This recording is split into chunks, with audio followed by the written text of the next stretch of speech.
Hello நண்பர்களே, welcome to fix media. நம்ம யூஸ்வலாக முருங்கைக்கீரையை யூஸ் பண்ணி குழம்பு, கூட்டு, பொரியல் அப்படியே செஞ்சுருப்போம்.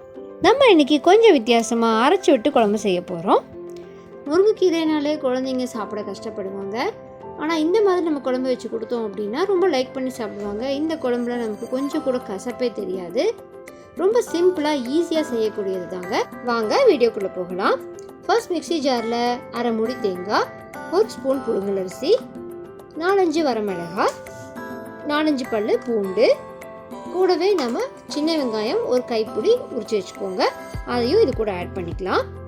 ஒரே ஒரு தக்காளி ஆட் பண்ணிப்போம். உங்களுக்கு சப்போஸ் புளிப்பு தேவையாக இருக்குது அப்படின்னா இன்னொரு தக்காளி ஆட் பண்ணிக்கலாம். நமக்கு இந்த குழம்புக்கு ஒரு தக்காளியே போதுமானதாக இருக்கும். நம்ம சின்ன வெங்காயம் இல்லைன்னா பெரிய வெங்காயமும் யூஸ் பண்ணிக்கலாம். இந்த குழம்புல பெரிய வெங்காயம் போட்டாலும் நல்லாயிருக்கும். ஸோ அதையும் ஆட் பண்ணிவிட்டு மல்லித்தூள் 1 ஸ்பூன் ஃபுல்லாக போட்டுக்கோங்க. இதில் மல்லித்தூள் தான் நல்ல ஃப்ளேவர் கொடுக்கும். அதனால் 1 ஸ்பூன் மல்லித்தூள் ஆட் பண்ணிக்கலாம். அரை ஸ்பூன் ஜீரகத்தூள், இது எல்லாமே போட்டு நல்லா அரைச்சி எடுத்துப்போம். அடுத்ததாக நம்ம கடாய் வச்சுக்கலாம். கடாயில் ஆயில் ஊற்றிட்டு கடுகு பொரிஞ்சதும் நம்ம கொஞ்சமாக ஆனியன் ஆட் பண்ணிக்கலாம். ஆனியன் ஆட் பண்ணிவிட்டு நல்லா பொரிஞ்சு வந்ததுக்கப்புறமா கருவேப்பிலை தழை இதெல்லாமே ஆட் பண்ணிவிட்டு நம்ம நல்லா வாஷ் பண்ணி வச்சுருக்கிற கீரையை ஆட் பண்ணிக்க போகிறோம். இந்த குழம்புக்கு முருங்கைக்கீரை நம்ம அளவாக போட்டாலே போதுமானதாக இருக்கும். நிறையா போட வேண்டாம். ஒரு கைப்பிடி முருங்கைக்கீரை ஆட் பண்ணாலே நல்லா ஃப்ளேவர்ஃபுல்லாக இருக்கும், ரொம்ப டேஸ்ட்டாகவும் இருக்கும். ஸோ இந்த முருங்கைக்கீரை ஆட் பண்ணிவிட்டு கொஞ்சம் வணக்கி கொடுங்க.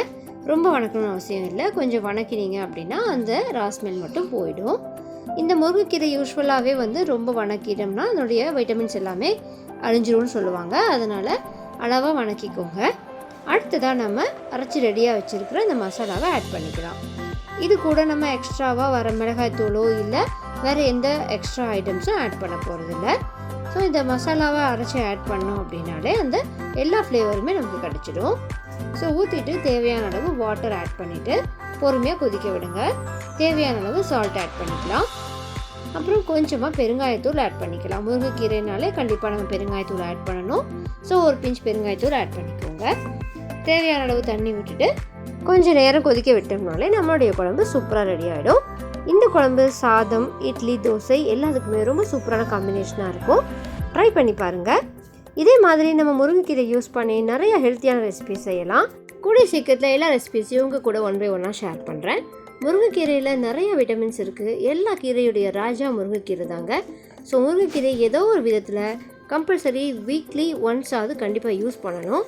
பெரியவங்க எல்லாருமே டெய்லியுமே முருங்கைக்கீரை யூஸ் பண்ணிவிட்டு சூப்பு செஞ்சு குடிக்கலாம். ஸோ இதே மாதிரி இன்னும் பல ரெசிபீஸ்க்காக எங்களோட சேனலை சப்ஸ்கிரைப் பண்ணிவிட்டு காத்துருங்க. மறக்காமல் கமெண்ட் பண்ணுங்கள், லைக் பண்ணுங்கள், சப்ஸ்கிரைப் பண்ணுங்கள். டாட்டா, பாய் பாய்.